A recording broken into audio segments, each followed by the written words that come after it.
Hi బంగారమ్స్. ఏ పునాదులు లేకుండా కొండ బండలపై నిర్మించబడిన ఎంతోమంది చరిత్రకారులతో ప్రశంసలు అందుకున్న రాయలసీమ కడప జిల్లా జమ్మలమడుగు పట్టణానికి చేరువలో ఉన్న అలనాటి రాజుల పరిపాలన, చరిత్ర, యుద్ధాలు, ప్రభావాన్ని మనకు కళ్ళకు కట్టినట్లుగా చూపిస్తుందండి ఈ గండికోట. చూద్దాం పదండి. కడప నుండి 77 కిలోమీటర్ల దూరంలో ఉంటుంది కోట. కోటకు పడమర వైపున, ఉత్తరం వైపున ప్రవహిస్తున్న పెన్నా నది 8 కిలోమీటర్ల మేర లోతైన గండి ఏర్పడింది. దానివలన ఈ కోటకి గండికోట అని పేరు వచ్చింది. కళ్యాణి చాళుక్య మహారాజైన త్రైలోక్యమల్లుని దగ్గర సామంతరాజైన కాకరాజు క్రీస్తు శకం 1123లో ఈ కోటను నిర్మించినట్లుగా శాసనాలు చెప్తున్నాయి. కాలక్రమేణా విజయనగర రాజుల ఏలుబడిలోకి వచ్చింది కోట. దేవాలయాలలో ఉన్న శిల్పకళ శ్రీకృష్ణదేవరాయల తాలూకా మార్కు మనకి కనిపిస్తుంది. తర్వాత పెమ్మసాని వంశస్థుల చేతిలోకి వచ్చింది కోట. 3 శతాబ్దాల పాటు పెమ్మసాని వంశస్థులే ఈ కోటను పరిపాలించారు. గండికోట చరిత్రలో పెమ్మసాని వారిదే ప్రథమ స్థానం. తర్వాత గోల్కొండ నవాబుల చేతిలోకి వెళ్ళింది కోట. 1687 వరకు కుతుబ్ షాహీల పాలనలోనే ఉంది గండికోట. తర్వాత మైసూరు పాలకుడైన హైదర్ అలీ, అతని కుమారుడైన టిప్పు సుల్తాన్ ఆధీనంలోకి వెళ్ళింది కోట. 1791లో టిప్పు ఆంగ్లేయుల చేతిలో ఓటమి పాలైన తర్వాత ఈ కోట ఆంగ్లేయుల పరమైంది. తర్వాత ఆంగ్లేయుల పాలనలో ఈ కోట పూర్తిగా తన ప్రభావాన్ని కోల్పోయింది. హిస్టరీ పక్కన పెడితే కోటలో ఒక పెద్ద గ్రామమే ఉంది. హిందూ ముస్లిం రాజులు పరిపాలించడం వల్ల ఈ కోటలో హిందూ ముస్లిం సంస్కృతి కనబడుతుంది. ఎదురుగా కనబడుతున్న కట్టడం కావలి మండపం అంటారండి. మేము తిరుపతి నుండి వస్తున్నాం కదా, మధ్యాహ్నం లంచ్ కూడా చేయకుండా సన్సెట్ చూద్దామని డైరెక్ట్గా కోట లోపలికి కారుతోనే వచ్చేసాము. ఇక్కడ సూర్యోదయం, సూర్యాస్తమయం రెండూ బాగుంటాయని ముందుగానే ప్లాన్ చేసుకుని ఇక్కడికి వచ్చామండి. కార్లో ఉండగానే రూమ్ బుక్ చేశాడండి బాబు. కానీ సన్సెట్ అయిపోతుందని ముందుగా గ్రాండ్ క్యానియన్కి బయలుదేరాము. ఇక్కడ హరిత రిసార్ట్స్ కూడా ఉన్నాయండి. ఎవరైనా వస్తే ముందుగా బుక్ చేసుకోవచ్చు. కానీ ఇక్కడి వారి రూములు కట్టి పర్ డే ఇంతను వసూలు చేసి రూమ్స్ రెంట్కి ఇస్తున్నారు. ఎదురుగా ఉన్నది జుమా మసీద్ అండి. జుమా మసీద్ లోపల చిన్న చార్మినార్ అండి. గండికోట చార్మినార్ అంటారండి దీన్ని. మీర్ జుమ్లా నిర్మించాడటండి ఈ జుమా మసీదుని. రైట్ సైడ్ ఎత్తుగా ఉంది చూడండి, గట్టులాగా. దాని లోపల కత్తుల కోనేరటండి ఉంది. రాజులు యుద్ధం చేసి వచ్చి కత్తుల్ని ఆ కోనేటిలో కడిగేవారటండి. అందుకే ఆ కోనేరు ఎర్రగా ఉంటుందట. ఇప్పుడైతే మాత్రం ఎండిపోయిందండి. జుమా మసీదు ఎదురుగా ధాన్యాగారం ఉంటుంది. జుమా మసీదు లోపల 64 గదులతో ఉంటుంది. బయట 32 గదులు. ఇదిగోండి, బయట ఉండే ఈ గదులలో గుర్రాలను కట్టేవారంట. ఇక్కడే కార్ పార్కింగ్ అండి. ఇక్కడ మేము కార్ పార్క్ చేసేసి నడుచుకుంటూ గ్రాండ్ క్యానియన్కి వెళ్ళాము. ఇంచుమించు 6 అవుతుందండి. ఇదేనండి ధాన్యాగారం. ధాన్యాగారం పైకి వెళ్ళడానికి మెట్లు కూడా ఉన్నాయండి. దీనిని కూడా మీర్ జుమ్లానే నిర్మించారంట. ప్రస్తుతం దీనిని పురాతత్వ శాఖ కార్యాలయంగా వినియోగిస్తున్నారు. అక్కడి నుండి ఎదురుగా నడిచి వెళ్తే పెద్ద గుట్ట మీద రంగనాథస్వామి ఆలయం ఉంటుంది. ఆలయంలో విగ్రహం అయితే లేదండి. దండయాత్రల వల్ల స్వామివారి విగ్రహాన్ని కొంతకాలం దాచి ఉంచి ప్రస్తుతం గండికోటకు దగ్గరలో ఉన్న మైలవరం మ్యూజియంలో ఉందంట. అలా తిన్నగా వెళ్తే గ్రాండ్ క్యానియన్ అండి. సన్సెట్ అయిపోతుందని ముందుగా మేము అక్కడికే వెళ్ళిపోయాము. రాళ్ళు గుట్లు ఎక్కి పిల్లలైతే మాత్రం సన్సెట్ చూశారండి. నేనైతే కిందనే ఉండిపోయాను. రంగనాథ స్వామి టెంపుల్లో నుండి చూశానండి సన్సెట్ని. నాకు చాలా అందంగా ఉంది, కానీ మామూలుగానే అనిపించింది. ఆ కొండలు గుట్టలు నేను ఎక్కలేను కదా, అప్పటికి కాస్త రిస్క్ చేశాను. రైలింగ్ అది పెద్దగా లేదండి. చూడండి, మామూలుగా చిన్న గోడలా ఉంది కానీ రైలింగ్ అది లేదండి. పిల్లలతో కాస్త కష్టమే. ఆడపిల్లలు పర్లేదు కానీ మగపిల్లల్ని కంట్రోల్ చేయలేం. చూడండి, ఈ చిన్న గోడే ఉంది. కానీ ఆ ప్రకృతి సౌందర్యాన్ని మాత్రం వర్ణించలేమండి. ఎంత అందంగా ఉందంటే ఎర్రమల అడవులు కదా, ఎర్రటి కొండలతో, పక్షుల కిలకిలా రావాలతో చూడ చక్కని ప్రకృతి సౌందర్యం. చూడండి, నిజంగా నన్ను నేనే మైమర్చిపోయాను. వీడియోలు తీసుకుంటూ, ఫోటోలు తీసుకుంటూ ఇక్కడే ఉండిపోయాను. ఇదిగోండి, ఈ చిన్న రైలింగే ఉందండి. కానీ ఇంకాస్త రైలింగ్ పెట్టించాలండి గవర్నమెంట్. అక్కడే ఉండిపోయానండి. పైకి వెళ్ళడానికి కాస్త భయం వేసింది. పెన్నా నది చూడండి ఎలా వయ్యారాలు పోతూ వంపులు తిరిగిందో. నిజంగా జీవితంలో చూడవలసిన మంచి ప్లేస్ అండి ఇది.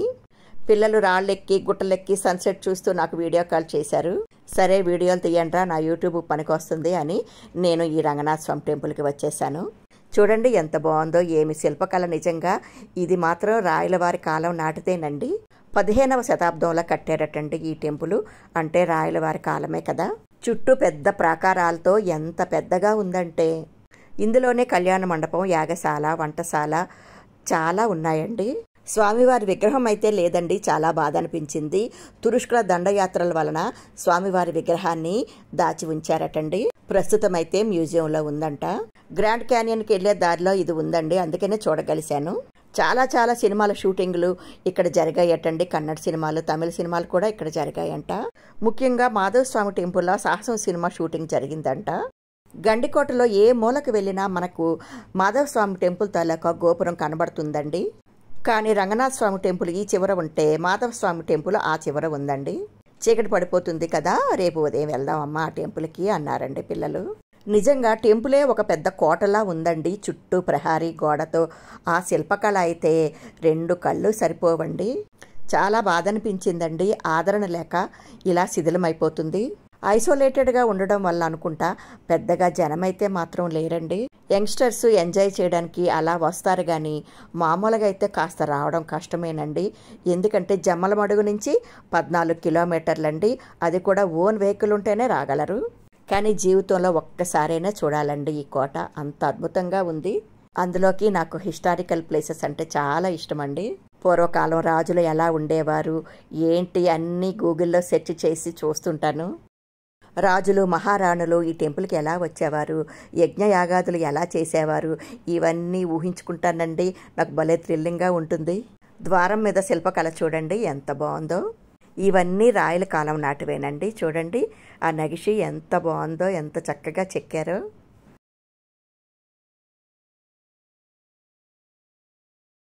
రాజుల సొమ్ము రాళ్లపాలు అంటే ఇదేనేమో కదండి. రంగనాథ స్వామి ఆలయం దగ్గర నుండి చూస్తే చూడండి గ్రాండ్ క్యానియన్ ఇలా కనబడుతుంది. ఇదిగోండి గ్రాండ్ క్యానియన్ అనేది అమెరికాలో ఆరిజోనాలో ఉందటండి. మళ్ళీ ఇదేనటండి, 2 ఉన్నాయట ప్రపంచంలో. ఇదిగోండి ఇదేనండి కారాగారం.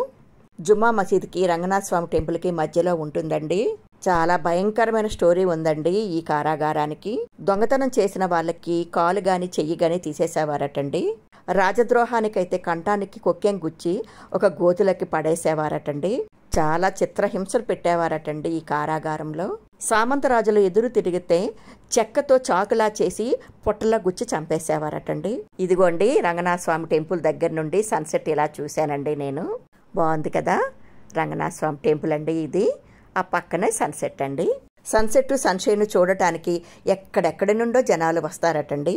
ఇదిగోండి ఇదేనండి జైలు. ఇలా మెట్లెక్కి వెళ్ళాలన్నమాట. వెళ్దామమ్మా అన్నాడు బాబు, కానీ నాకు భయమేసిందండి. చాలా భయంకరమైన స్టోరీలు చదివానండి. అందుకని ఈ జుమా మసీదు బయట ఉండే గదులలో గుర్రాలను కట్టేవారంట. సునీల్ నటించిన మర్యాద రామన్న సినిమా ఇక్కడే ఇంచుమించు తీశారంట. సునీల్ ఇల్లు కోసం వెతుకుతాడు కదా, ఆ సీన్లన్నీ ఇక్కడేనంట. సూర్యాస్తమయం చూడడానికి వచ్చాను కదా, అందుకనే అదే తీసుకుంటూ ఉండిపోయానండి వీడియోలు, ఫోటోలు. చూడండి ఎంత అద్భుతంగా ఉందో. ఈ జైలంటేనే దోషులు గజగజ వణికిపోయేవారంట. శిక్షలు అంత దారుణంగా ఉండేవటండి.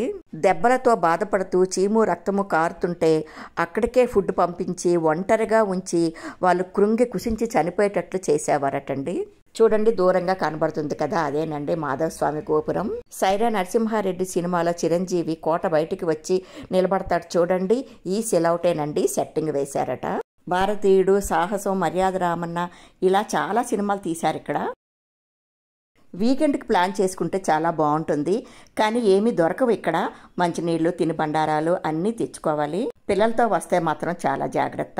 ఇక్కడ విలేజ్ వాళ్ళే చిన్న చిన్న షాపులు పెట్టుకొని మంచినీళ్ళు, కూల్ డ్రింకులు, చిప్స్ ప్యాకెట్లు అమ్ముతారు. మేము తిరుపతి నుండి రావడంతో సమ్మర్ కదా, మంచినీళ్ళు మాత్రం తెగ కొన్నాము. ఈ జుమా మసీదు లోపలికి వెళ్దాం అనుకున్నామండి, కానీ ఎందుకో మరి తాళాలు వేసి ఉన్నాయి. లోపల చాలా బాగుంటుందటండి, 64 గదులతో. లోపల చిన్న చార్మినార్ లాంటిది ఉంటుందంట. కానీ ఇప్పుడు ఇంచుమించు 7 అయిపోతుందండి.